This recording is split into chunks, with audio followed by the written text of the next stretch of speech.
Oi pessoal, vamos falar um pouquinho sobre o mormo. O mormo é uma doença muito importante na equidicultura nacional. Ela, junto com a anemia infecciosa dos equinos, são as duas doenças com regulamentação específica, né?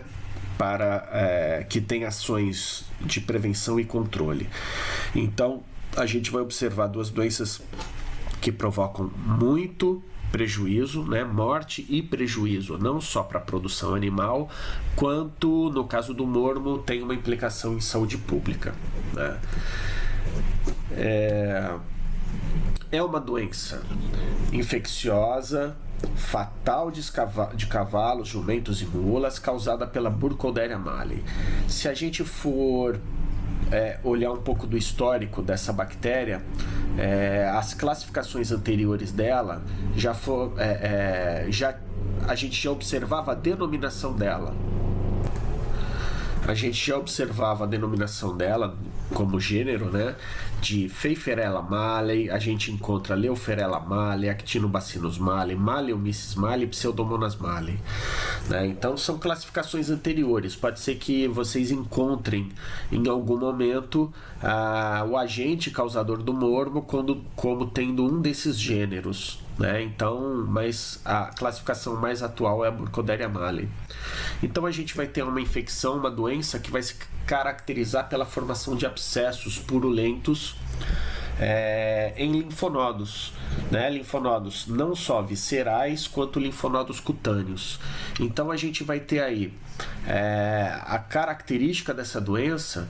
A gente vai observar a ocorrência desses abscessos principalmente nos pulmões, né? Então trato respiratório inferior e trato respiratório superior, trazendo para esse animal uma sintomatologia respiratória bastante evidente, bastante característica, né?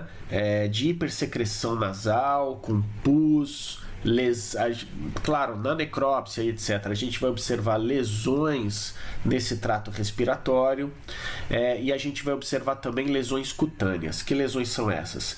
Inflamação e abscedação, né? A formação de abscessos e abscedação de linfonodos cutâneos. Então a gente vai observar a formação, a saída de pus por esses abscessos localizados nos linfonodos cutâneos. Então a gente tem aqui a doença na sua forma nasal, pulmonar e cutânea, como eu acabei de falar para vocês, né? Então a gente vai observar aqui nódulos e ulcerações no trato respiratório superior e pulmões e os abscessos dos linfonodos cutâneos. Essa é uma zoonose. A gente vai mostrar imagens para vocês no final da apresentação. Então a doença ela tinha notificação do Brasil, tinha ocorrência no Brasil até 1968. Entre 68 e 88 não foram comunicados casos novos. Então, em 88, no Boletim de Defesa Sanitária Animal, a doença ela foi considerada como extinta. Só que, né, foi considerada extinta, mas em 1998, ou seja, 10 anos depois, ocorreu um grande número de óbitos de animais em propriedades canavieiras na zona da mata de Pernambuco e de Alagoas, né? O pessoal da Federal Rural de Pernambuco foi chamado, né? Eles fizeram uma investigação lá, fizeram um isolamento da bactéria, etc., e confirmaram a ocorrência de mormo. Mas confirmaram, né, e eles observaram que ocorreram por mais de 400 mortes naquela reocorrência da doença, né? Então é aquela história, a doença realmente ela foi extinta, ou simplesmente não se observava essa doença, não se tinha gente capacitada para diagnosticar essa doença, porque existem duas formas de manifestação da doença: a forma aguda nos asininos e moares, onde a gente vai observar uma catarreira bastante intensa, lesões cutâneas bem características, e a gente vai observar também lesões em equídeos, que normalmente são crônicas. O cavalo ele normalmente apresenta uma doença mais branda e que vai se confundir com outras doenças respiratórias. Uma secreção nasal leve, uma catarreira leve que pode ser confundida com garrotilho, né, adenite equina, ou outras doenças respiratórias dos equídeos. Então, por isso que durante muito tempo não se observava a doença, mas na verdade ela continuou se espalhando, ela continuou existindo, né? Então a gente vê aqui a ocorrência da doença na região de Recife, mais no sul do estado e aqui em alguns municípios de Alagoas, né? Então a gente vê aqui as principais ocorrências.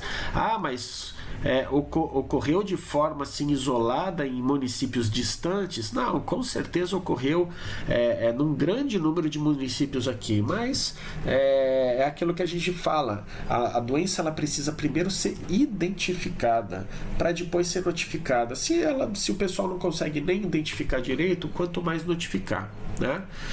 Então, esses eram os estados com notificação de mormo até o ano 2000, né? Então a gente tinha aqui os estados do Nordeste e do Norte com notificação.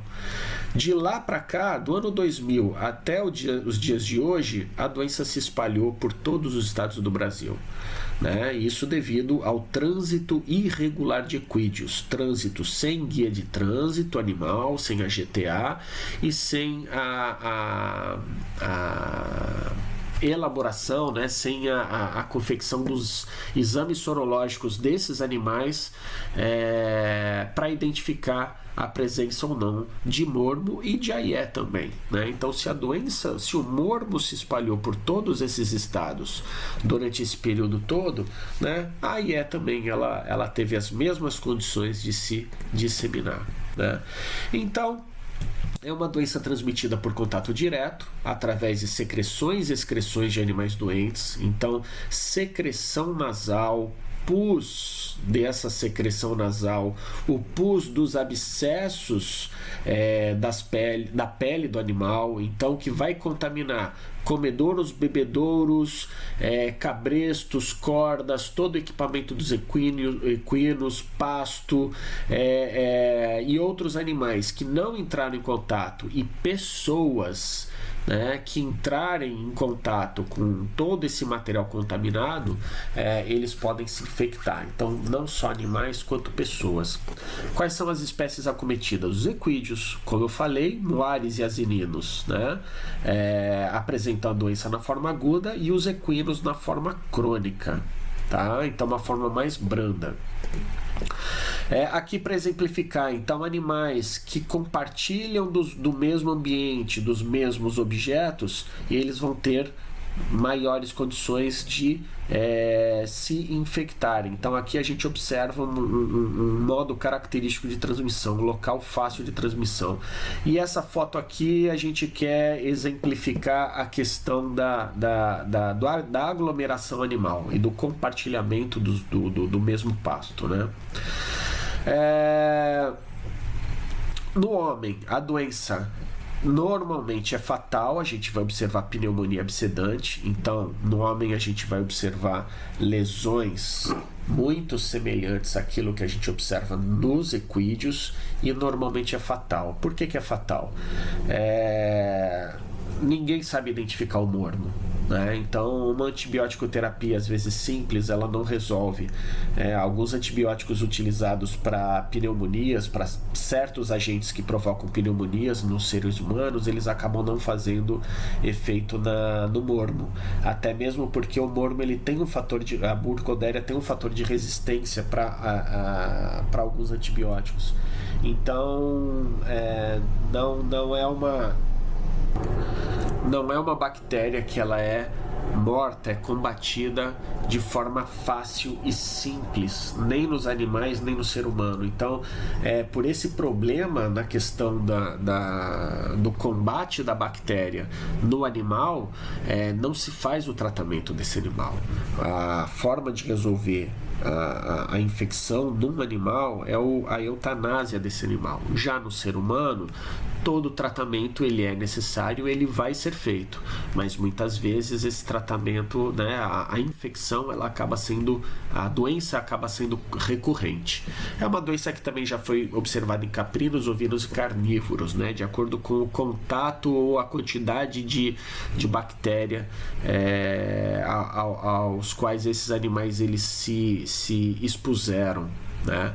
Então aqui só para a gente ver, né, os animais, isso daqui é a realidade, né, de animais do Brasil inteiro. Então até aqui com um curral de alvenaria, então até que bem construído e etc, mas a gente vê animais, né, numa região aqui de seca e etc, numa época de seca, os animais mais magros, né, olha aqui com um pouco de secreção nasal, uma secreção nasal que contamina esse cabresto ele vai ser utilizado em outro animal, acaba ocorrendo a transmissão. Olha lá, né? O coxo coletivo, né? Então aqui a gente já está vendo uma época de chuva, um coxo coletivo. Esses animais eles expectoram, eles jogam, né, as secreções todas aqui dentro desse coxo. Os outros animais vêm aqui e comem do mesmo capim, se infectando. Animais que têm abscessos na pele e esse pus acaba caindo aqui no ambiente, não só a pessoa, mas outros animais que venham aqui ou bebam dessa água podem se infectar, né? Então olha só, um coxo coletivo, né? Então isso daqui é uma forma simples, normal, né, de alimentação dos animais, e aqui a gente vai observar a transmissão. É aquilo que a gente fala. Em doenças infecciosas, o patógeno ele não está só no animal, ele está no ambiente. Então a gente tem que trabalhar animal e ambiente para controlar a doença. Então a gente precisa sempre fazer uma boa higienização dos objetos, uma boa higienização do ambiente para a gente conseguir prevenir e controlar o foco de uma doença, né? Olha aqui, coxos de alvenaria muito bem construídos, etc, né? Mas a gente vê aqui os animais, não dá para ver muito bem nessa foto, mas é um animal doente, é um animal com lesões. A gente vê lesão aqui na lateral, a gente vê algumas lesões pequenas aqui na face e expectorando e despejando a bactéria aqui nos coxos, né? Então animais manga largas, né, de raça, não aras, com um coxo bem construído e etc. Mas não tem jeito, a partir do momento que um animal infectado entra na propriedade e acaba despejando, né, as suas secreções no pasto, no coxo, etc., a transmissão ocorre e outros animais vão se infectar. Então esse é o grande problema das doenças. A doença ela entra pela porteira, ela entra através de um animal que foi adquirido. Se a gente não controla esse trânsito de animais, se a gente não controla quem entra na propriedade, se a gente não controla a qualidade sanitária, né, desses animais, as doenças elas vão entrar, né? Não tem jeito. Então aqui para mostrar um coxo, né, coletivo também, cheio de capim aqui, onde os animais eles vão comer. Então olha só, lesões aqui, lesão, né? Então a gente está vendo a lesão aqui em cima, a gente está vendo várias lesões, e o animal aqui, né? A gente não está vendo secreção nasal, a foto não está mostrando, mas um animal que chega nesse ponto, ele também está cheio de secreção nasal e expectorando aqui nesse capim, né? Então aqui é um coxo coletivo, né? Olha aqui, secreção nasal, melecão caindo aqui na comida e fazendo a transmissão para os outros animais. A mesma coisa aqui. Essa é uma foto que eu uso não só para o mormo, mas eu uso para toda e qualquer doença respiratória que a gente venha falar. Eu mostro essa foto em influenza, eu mostro essa foto em garrotilho, né? Porque é isso daí, ó, o animal bebendo, outro animal aqui bebendo água no mesmo local, essa meleca aqui, né? Essa secreção cai na água e outros animais acabam bebendo e se infectando, né? E aí tem uma outra questão perigosa. Se for o mormo, o convívio, o manejo desses animais é muito complexo, e a gente está vendo uma pessoa aqui, né? O que o cavalo faz para expelir essa secreção aqui? Ele relincha, né? Ele espirra. E para onde vai essa meleca toda aqui? Vai para quem estiver na frente. Quem estiver na frente, o objeto que estiver na frente, a pessoa que estiver na frente, vai receber essa secreção toda, né? Então isso é um risco bastante grande. Então, para mostrar, né, mais uma situação, o cabresto aqui que entra em contato com essa secreção, entra em contato com esse sangue. Esse cabresto ele vai ser utilizado em outro animal, e em outro animal ele vai ser vai transmitir essa bactéria. Então, a cadeia de transmissão não para, né? Como a gente já falou, né, as denominações anteriores, é um bacilo gram-negativo, e existe predominantemente no hospedeiro infectado, ou seja, a grande fonte de infecção é o animal infectado. Só que esse animal infectado ele distribui essas secreções, essas bactérias para o ambiente, oferecendo essas secreções para outros animais, né?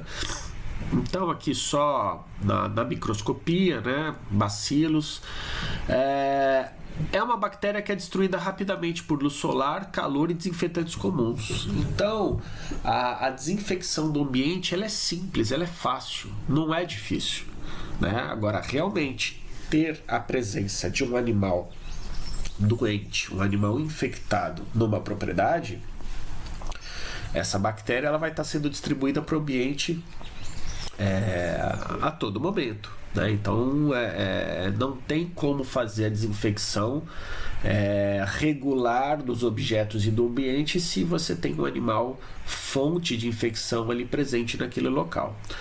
E a bactéria sobrevive em ambientes sombreados e úmidos por até 6 semanas, né? Então, apesar dela ser destruída rapidamente por luz solar e calor e desinfetantes, em locais úmidos e sombreados ela pode sobreviver durante muito mais tempo. Olha só, comedouros, bebedouros, né, que são cobertos, aquela umidade fica ao longo do dia. Olha aí como é que a gente pode observar a transmissão. Então, o que vai acontecer? Normalmente essa bactéria ela pode penetrar não só pela pele, mas pode penetrar via ingestão ou inalação. Então, não importando a porta de entrada, essa bactéria ela vai penetrar pela mucosa respiratória, digestiva, e vai chegar até um linfonodo. Nesse linfonodo local, ela vai fazer um abscesso, produzindo muito mais bactérias que vão continuar se distribuindo através da circulação linfática, né? Então a gente vai observar essa disseminação, que pode ser ou pelo circulação linfática ali do sistema digestivo, quanto do sistema respiratório, e a partir daí essa bactéria ela se dissemina pelo corpo todo, né? Então a gente vai ver os sinais clínicos, eles vão ser bastante direcionados para o principal local de multiplicação dessa bactéria. Às vezes a gente vê um animal com muita lesão de pele e alguma secreção nasal. Às vezes a gente vê animal com bastante secreção nasal e algumas lesões de pele, né? E a gente pode ver os dois ao mesmo tempo, né? Bastante intensos. Mas a gente vai observar aí, de acordo com a disseminação dessa bactéria, as principais manifestações, né? Que vão corresponder aonde essa bactéria ela se fixar. Então a gente tem aí a forma aguda, né? Em moares e asininos, a gente vai observar como característica uma distribuição, uma migração muito intensa de bactérias pelo sistema circulatório. Né? Já nos casos dos cavalos, a gente vai ver uma distribuição menor. Então, em um vai caracterizar a septicemia, no outro a bacteremia. Então, a gente vai observar lesões em vários órgãos, mas é mais comum na região rostral, então ao redor das narinas, né, ao redor da boca, e na pele. Quando a gente fala de pele, principalmente nas partes baixas do animal, né, na altura dos jarretes, até o ventre do animal. Normalmente, mas isso não é regra, mas normalmente. A doença se manifesta nas suas formas nasal, pulmonar e cutânea. A gente vai ver bastante imagem já já. Essas ulcerações no trato respiratório superior e nos pulmões vão gerar um problema sério para o animal, porque a gente sabe que lesão de tecido, essas lesões de tecido, elas vão provocar inflamação local. Então, imagina pulmões ou trato respiratório com inflamação. A gente vai ter a formação de edema pulmonar. A gente vai ter a hipersecreção na área dos pulmões. A gente vai ter edema nas vias aéreas superiores, hipersecreção nas vias aéreas superiores. Então, é como a gente fica, né? Como a gente se sente num resfriado, numa gripe muito intensa, sem conseguir respirar, com hipersecreção e com um fator complicador, né? Muco e pus bastante denso nos pulmões. Esse animal, ele acaba ficando com uma dificuldade para respirar muito grande. Ele vai ficar com hipóxia, chega a anóxia. Ele morre por sufocamento. Esse animal ele morre porque o ar ele acaba não conseguindo circular até os pulmões, de tanta secreção, de tanto pus que é produzido ali. Isso quando a gente está falando de infecção com lesões pulmonares, mas a gente vai ver fotos mais para frente também de lesões no trato respiratório superior. Então, no septo nasal, nas coanas, como é que essa lesão, né, lesões erosivas, elas vão provocar uma sintomatologia muito intensa no trato respiratório superior. Aqui, só para mostrar a questão da anatomia do trato respiratório superior, né, o septo nasal, a gente vai mostrar bastante imagens para vocês já desses septos, as lesões, então por isso que a gente está falando dele. Então,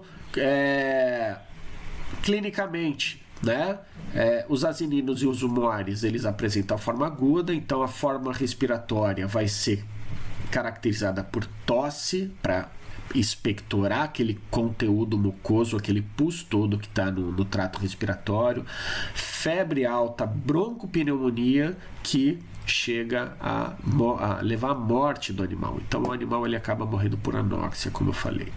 No mormo cutâneo, lesões cutâneas, esses abscessos cutâneos vão provocar edema, né? Então uma alteração circulatória local bastante intensa, né? Com a ocorrência de úlceras e o processo de linfangite local ali. A gente vai observar essa disseminação rápida dessas úlceras que surgem na mucosa nasal e nódulos cutâneos também nos membros inferiores ou abdômen, né? Nos equinos, na forma crônica, basicamente a mesma coisa que nos asininos e muares, só que de forma menos intensa, né? Então, fraqueza, pneumonia que tende à cronicidade e uma rinorreia purulenta e unilateral frequentemente. Então, esse animal ele vai ficar com essa rinorreia purulenta, aparece, some, aparece com uma forma mais intensa, o proprietário trata, o animal ele se recupera um pouco, né? Mas a antibiótico terapia não vai resolver o problema do mormo, vai resolver dos outros contaminantes, né? Dos outros oportunistas, e aí esse animal ele vai ficar né, com essa doença de forma branda ao longo da sua criação, né? Então, os sintomas podem estar relacionados à localização dessas lesões. Então, localização pulmonar, tosse, que é crônica, epistaxe, a gente vai ver as lesões no trato respiratório superior que provocam sangramento, e respiração dificultosa. A gente tem aqui uma forma nasal, né, e a cutânea, que se caracteriza pelo corrimento seroso, que começa seroso, né, passa por lento e pode chegar até sanguinolento, com aumento do linfonodo submandibular. Que linfonodo é esse? Aquele atrás, né, da mandíbula, quando a gente fica com cachumba, né? Então esse linfonodo submandibular infartando, ele vai confundir bastante com o garrotilho, com a adenite equina. A gente vai falar disso depois. Então esses nódulos da pele, eles vão ter mais ou menos 1 centímetro, né, na região da narina, vão ulcerar. Nessa recuperação, né, na cicatrização, a gente pode ser que a gente encontre ali cicatrizes em forma de X, ou seja, em cruzeiro, o que vai caracterizar essa cicatriz estrelada, né? O pus, ele tem consistência e cor de mel escuro, então é um pus bastante escuro, acastanhado, né? Muitas vezes esse pus, esses abscessos, eles não ocorrem em linfonodos superficiais, eles podem ocorrer em linfonodos profundos na musculatura. Então imagina um linfonodo que ele pode aumentar em até 10 vezes o seu tamanho pelo infartamento, por causa do desenvolvimento de pus, né? E com esse infartamento, a musculatura, ela vai ser empurrada, ela vai ser comprimida. Então, esse pus, ele vai começar ele tem a tendência de sair também, da mesma forma que os abscessos superficiais. E esse pus, ele começa a divulsionar, né, as fibras musculares, abrindo as fibras musculares. Esse pus começa a percorrer a musculatura, e isso provocando muita dor. A gente vai ver algumas imagens mais para frente do animal ele protegendo, ele claudicando, né, e protegendo essa musculatura. Então ele sente muita dor, né? Então, na lesão profunda, a liberação da secreção ocorre por trajetos fistulosos. Os linfonodos que drenam a área são envolvidos e podem eliminar a secreção exterior. Lesões podem ocorrer no corpo todo, mas preferencialmente na porção medial do jarrete. A gente comentou. Então, os equinos, pelo fato deles não manifestarem com muita característica, né, essa doença, e muitas vezes até sendo assintomáticos, eles acabam sendo os grandes disseminadores e as fontes de infecção dessa doença, né? Então, animais de doença crônica podem morrer ou apresentar cura aparente, transformando-se em portadores inaparentes, né? Então, eles vão ser as grandes fontes de infecção e disseminadores da doença para os animais, né? Não somente eles, né? Os asininos e moares também, mas por essa característica deles não manifestarem a doença com intensidade, eles acabam se caracterizando por ser os grandes disseminadores, né? Então a gente vai ver ali, né, o morbo, ele se caracteriza com febre, corrimento nasal mucopurulento, dificuldade respiratória, nódulos no trajeto dos vasos linfáticos, a ocorrência de úlceras na pele, né, a formação das escaras, das cicatrizes, das cascas, né, decorrente dessa ulceração, e um estado geral de debilitação. A gente tem que lembrar que a bacteremia, septicemia, a grande multiplicação bacteriana também produz metabólitos que vai gerar um processo toxêmico nesse animal. Esse animal acaba emagrecendo bem, ficando numa condição de carne, né, numa condição corporal bastante prejudicada. né? Então, se a gente for parar para pensar, animais gordinhos, animais bonitos, são manga largas, isso daqui é um aras, mas olha só aqui a secreção, né?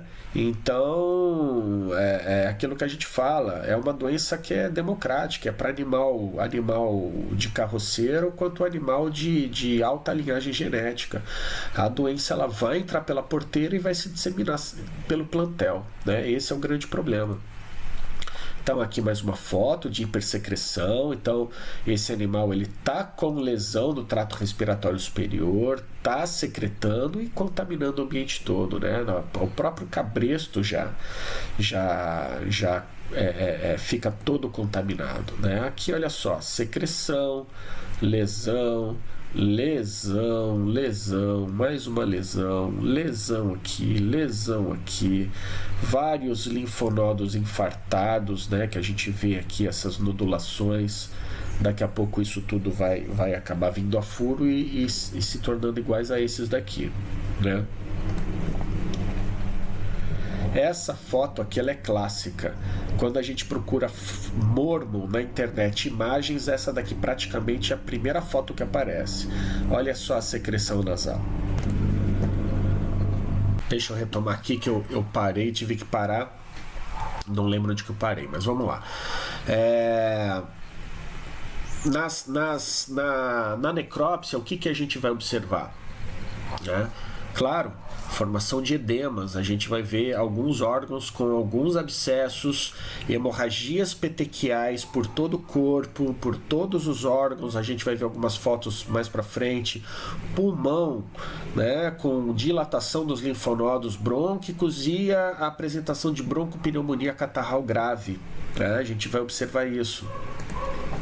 Na forma crônica, nos pulmões, uma nodulação do tipo miliar, então semelhante à tuberculose miliar, a gente já viu isso na aula de tuberculose. As ulcerações, a gente vai observar na mucosa do trato respiratório superior, né? Principalmente aqui na mucosa nasal, a gente vai ver algumas fotos. Essas úlceras, elas podem também apresentar, elas estarão na pele e no subcutâneo, além da gente observar muitas lesões de subcutâneo, né, de pele, a gente vai observar também lesões nos linfonodos regionais. Eu mostrei para vocês em fotos anteriores, infartamento de linfonodo submandibular e de pré-escapular. Na verdade, aquele infartamento é por causa da presença de pus dentro dos linfonodos, né? E focos necróticos podem estar em outros órgãos. A gente vai observar focos purulentos em outros órgãos. A gente vai mostrar foto para vocês. Então, né, se a gente for observar, olha só, um linfonodo pequenininho aqui, uma bolinha, outra bolinha, bolinha, são várias bolinhas, cada bolinha dessa é um linfonodo. Com a presença de pus, ele está infartando pela presença de pus e logo em seguida ele vai ulcerar. À medida que ele ulcera, ele acaba se transformando numa lesão extensa. Aqui a gente tem a confluência de várias ulcerações, várias pequenas lesões. Olha só, uma lesão pequena aqui, outra aqui está infartado. Todas essas, quando se juntam, né, formam uma lesão única e grande. Olha só um pulmão que deveria ter um aspecto liso, róseo, né? A gente vê aqui um pulmão todo hemorrágico, né? Aqui é um septo, eu vou mostrar uma foto melhor. O lábio, né? Olha só, infartado, edemaciado. Então a gente está vendo aqui a consequência da presença da bactéria, né? Formando um abscesso aqui na região do lábio, né? Então, olha só, um abscesso subcutâneo. Então a gente vê, né, a gente mostra aquelas lesões grandes, disseminadas, etc. Nossa, aquela foto é linda, maravilhosa. Mas às vezes você encontra um animal assim, com uma lesão, uma, duas, três, ó, duas que se romperam e uma para se romper. Às vezes você só encontra isso, né? Ainda você vai olhar aqui, ainda vai pensar que é um berne que tá aqui. Então isso se confunde muito, né? Aqui o veterinário coletando uma amostra para enviar para o laboratório, mas, né, com aquele risco, olha só, sem usar luva. Então isso é um risco muito grande. Aqui a gente já vê uma coleta feita de forma mais adequada. Olha a cor desse pus. Então é um material bastante denso e acastanhado, né? Então aqui mostrando linfonodos mais profundos, né, com a presença do pus aqui. A gente começa a ver uma coloração mais acastanhada dos linfonodos, né? Olha esse daqui bem acastanhado. A gente vê aí a presença, né, a gente detecta, né, a presença da bactéria a partir disso. Se a gente for comparar o tamanho de uma lâmina de uma Magaref, né, para o tamanho desse linfonodo, praticamente esse linfonodo aqui tem o tamanho da lâmina. Então deve ter aí pelo menos uns 15 a 20 centímetros esse linfonodo, bastante grande, profundo, né? Aqui um aspecto, né, um corte sagital de uma cabeça, onde a gente vê um aspecto normal do septo nasal, né? Então a gente tem aqui o tecido que divide o trato respiratório superior em esquerdo e direito, né? Então tá aqui bem vascularizado, todo direitinho. E aí a gente começa a ver septos com a ocorrência de lesões ulcerativas nesse septo.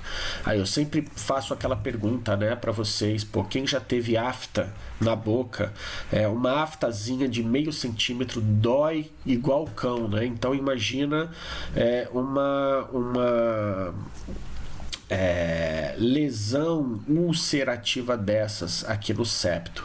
Se um resfriado que a gente fica com edema do trato respiratório superior, né, porque esse tecido ele está inflamado, já incomoda a gente, já hipersecreta, já edemacia, imagina com esse conjunto de lesões, imagina com esse tipo de lesão, qual a dor que esse animal não devia estar sentindo, mais a questão do edema e desse trato respiratório todo estar todo repleto de secreção mucosa, secreção purulenta e sanguinolenta, porque isso daqui também sangra e a gente vai observar a epistaxe, né? Então olha só, mais um septo já praticamente todo destruído. Então a gente, né, foi feita uma investigação bastante profunda desses animais e se encontrou de tudo, né? Se a gente lembrar que o trato respiratório superior, né, a nossa cabeça tem os espaços aéreos, né? Então que se comunicam com o trato respiratório superior. A gente está vendo aqui, ó, uma sinusite purulenta, né? Então a gente tem aqui as cavidades aéreas com crescimento bacteriano intenso, né? Então esse animal ele vai ter uma dor de cabeça intensa, ele vai ter uma hipersecreção aqui, então que vai caracterizar a sinusite. Já na traqueia, né, com uma lesão com desenvolvimento bacteriano aqui bastante intenso também. E isso daqui edemacia e acaba também dificultando a passagem do ar aqui dentro. Cavidade torácica, né? Então isso daqui não deveria ter essa deposição toda de fibrina aqui na cavidade. Então, se o pulmão já está edemaciado, se o pulmão já está com hipersecreção, com muita bactéria, a troca gasosa já tá sendo feita de forma bem dificultosa, e uma caixa torácica toda repleta de fibrina, dificultando o deslizamento desse pulmão aqui dentro, né? Um animal que vai ter mais dificuldade respiratória ainda, né? Então, pulmão todo hemorrágico, com hemorragia petequial, toda distribuída no pulmão inteiro, né? brônquios dilatados, pulmão edemaciado, né? Numa foto assim às vezes fica difícil de ver, mas é o que a foto tá querendo mostrar. Olha só, lesões hemorrágicas distribuídas por todo o tecido. Olha só, internamente a mesma coisa, esse tecido fica todo edemaciado, né? Fígado, a mesma coisa. Isso daqui parece lesão de tuberculose, isso parece lesão de tuberculose, mas é mormo, né? Baço, da mesma forma, várias lesões, né? Olha só internamente como é que fica. Então a gente vê que a bactéria ela se distribui por todas as vísceras, todos os órgãos, né?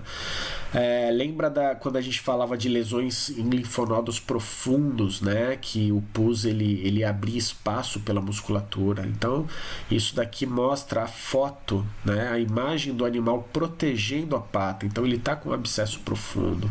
Olha só, todos estão protegendo, né? Aquela musculatura, aquele membro, né, por causa da dor que está sentindo, por causa do abscesso interno, né? Se a gente parar para ver aqui, são 15 centímetros, uma régua, um abscesso lá no meio da musculatura, né, um abscesso bastante grande. Isso daqui provoca uma dor muito grande, né? O diagnóstico, como é que a gente vai fazer? Essa é uma doença de notificação obrigatória, então a simples observação de lesões, né, da clínica do animal, a gente já tem que comunicar ao Serviço de Defesa Sanitária Animal. Mas o diagnóstico clínico não é definitivo, né? Porque nós temos outras doenças que provocam linfangite, outras doenças que provocam alterações respiratórias, né? Então a gente precisa fazer a confirmação através das técnicas diagnósticas. Então a gente pode coletar aquele pus, enviar para o laboratório de referência, que é do Ministério da Agricultura, são os laboratórios federais de defesa agropecuária, antigos Lanagros, denominados Lanagros antigamente, né? Mas são os laboratórios do Ministério da Agricultura. Mas o diagnóstico de rotina feito pelo médico veterinário de campo é esse daqui, é o sorológico. Hoje, 2019, a gente está numa fase de transição, de mudança de técnicas de diagnóstico oficial.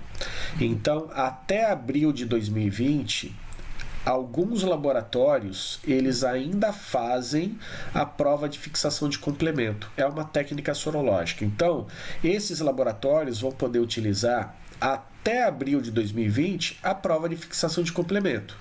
A partir de abril de 2020 ou a partir de abril de 2018, do ano passado, esses laboratórios eles vão ter que parar de fazer a prova de fixação de complemento e começar a fazer a prova de ELISA como teste de triagem.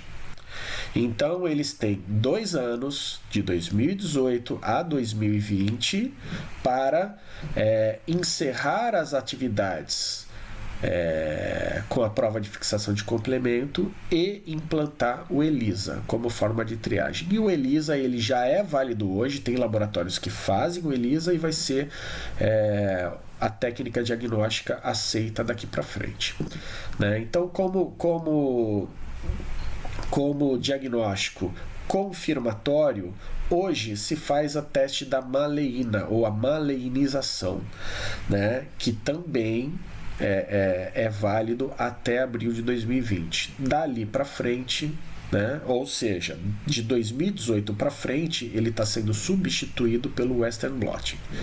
Tá? Então a gente vai mostrar algumas imagens aqui.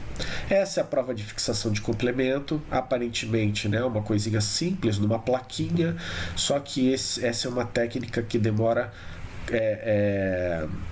48 horas para ser realizada. São 2 dias executando a técnica para até chegar nesse resultado final aqui dessa placa. Então é um teste bastante demorado, bastante complexo.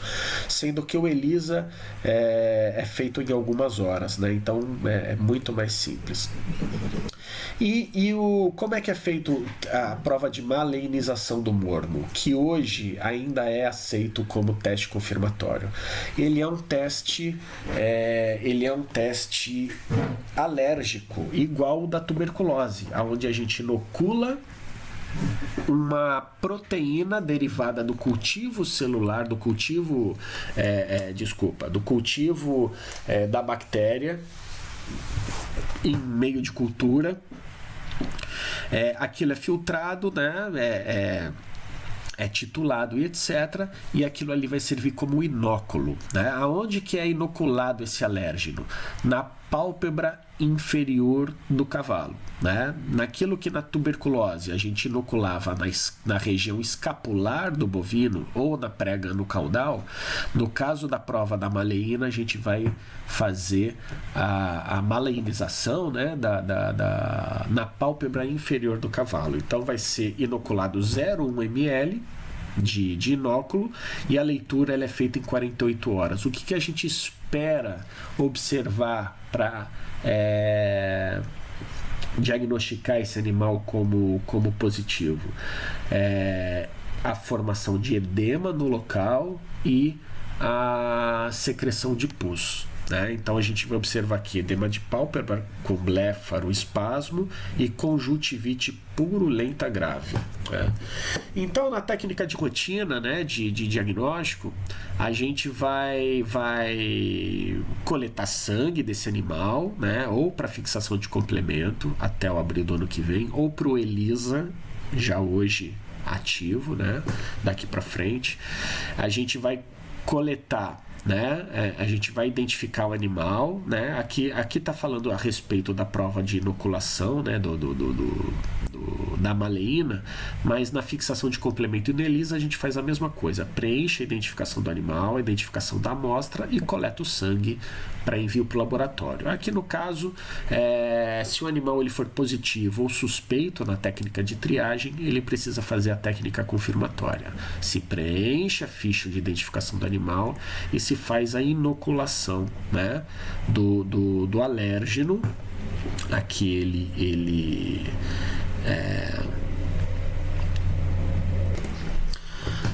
liofilizado, né, com diluente. Então se coloca o líquido aqui, se homogeniza, e aí com aquela mesma seringa que a gente utilizou na tuberculinização, a gente faz a inoculação intradermo palpebral, né, inferior no cavalo. Então olha só, aqui fazendo com uma seringa de insulina e fazendo a inoculação, né? Mesma coisa, mostrando. E aí, qual é o resultado esperado? O resultado esperado é esse, olha só, edema e a conjuntivite purulenta. Isso caracteriza um animal positivo, né?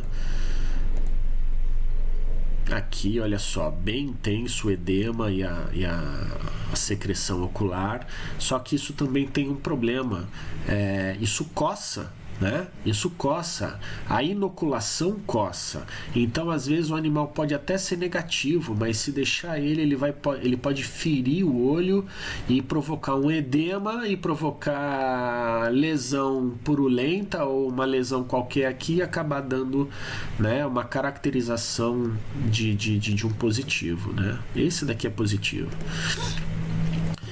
Por que o diagnóstico clínico ele é complicado? Porque a gente tem não só doenças de pele, quanto doenças respiratórias que podem se confundir. A própria esporotricose em equinos provoca linfangite, pneumonias nos equinos, o garrotilho que provoca linfangite exótica por histoplasma, né, em cavalos. A gente vai observar lesões de pele muito semelhantes. Então, realmente, o diagnóstico clínico ele se confunde bastante, né? E aí o animal ele é positivo. O que fazer mediante o que o veterinário ele tem que fazer mediante a ocorrência de um resultado positivo naquele local, né? Primeira coisa, claro, ele vai notificar, né? Então, o que acontece?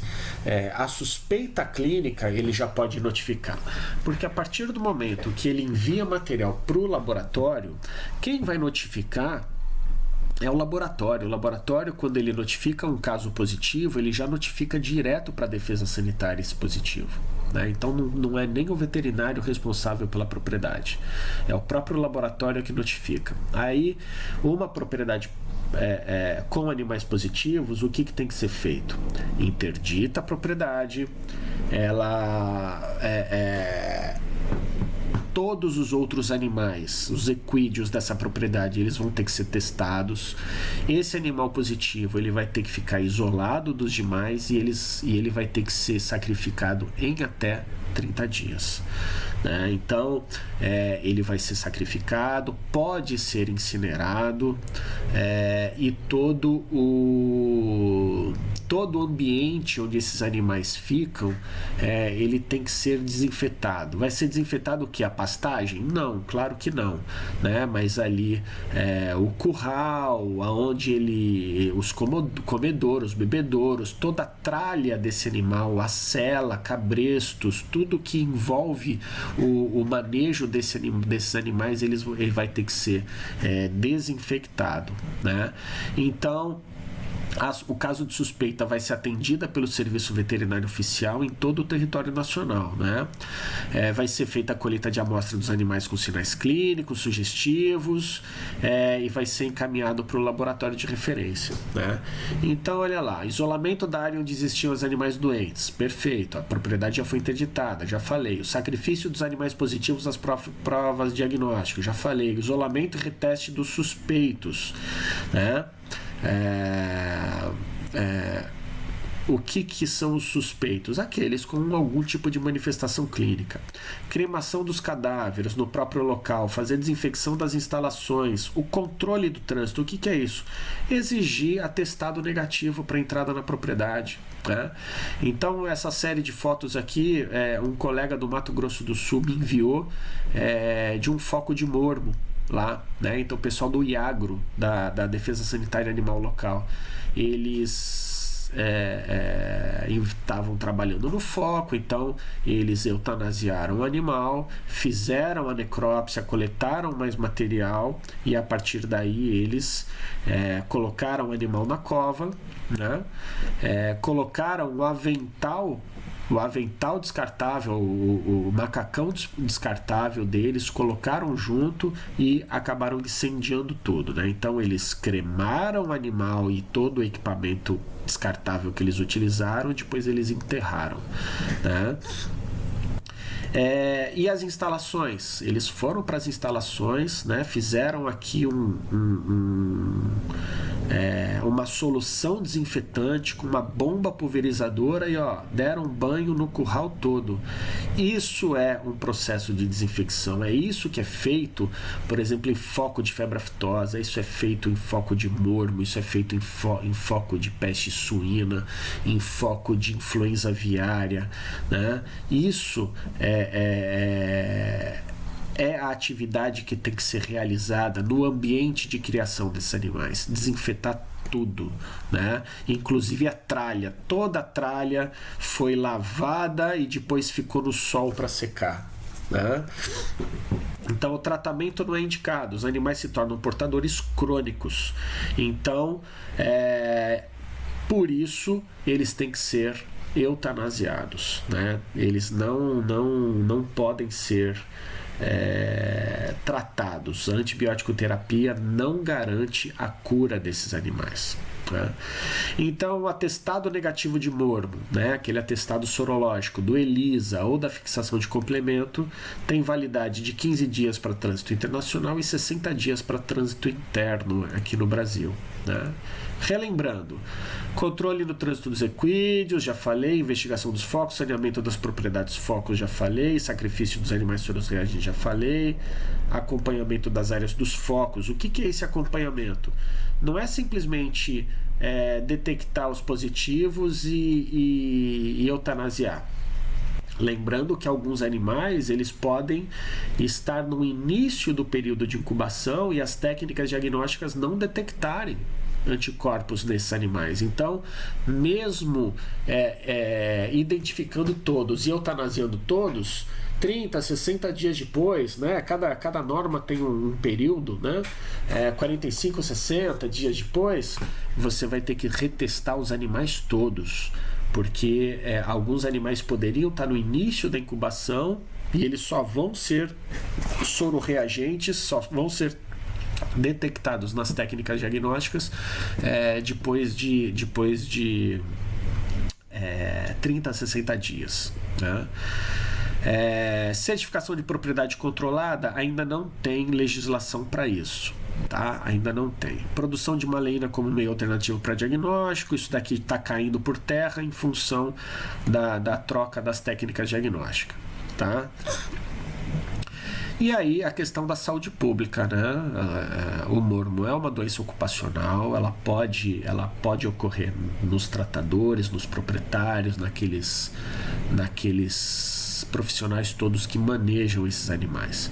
E um grande problema, 95% das formas pulmonares em humanos tem curso fatal, né? Então a pessoa vai com uma pneumonia pro serviço público, o cara faz lá uma prescrição de antibiótico, o cara trata uma semana, não faz efeito, mas em uma semana depois o cara tá muito pior e muitas vezes ele não sobrevive, né? Então o serviço médico público não está preparado para foco de mormo, né? Então para a gente ver, né, como é semelhante, olha só, uma lesão na testa da senhora. Então esse daqui é o resultado da maleinização. Tem aqui no Brasil maleinização para humano? Não tem. Isso daqui é um exemplo lá de fora, né? Que foi feito. Hoje nós temos técnicas mais apuradas, sem a necessidade de fazer a maleinização nas pessoas também, né? Hoje nós temos a evolução das técnicas diagnósticas, já substituiu isso daqui. Mas para a gente ter uma noção o que é o mormo, né, não são fotos do Brasil, são fotos lá de fora, porque aqui no Brasil, apesar dessa ocorrência, dessa endemicidade do mormo pelo Brasil, não foram detectados casos humanos. Pelo menos não ser detectado não quer dizer que não ocorreram, mas as pessoas podem ter morrido com lesões, né, pulmonares, com doença pulmonar, com lesão de pele, sem que isso tenha sido detectado como mormo, né? Mas isso daqui são fotos lá de fora em que a gente vê, né, essas lesões todas, como é complicada a questão do mormo, né?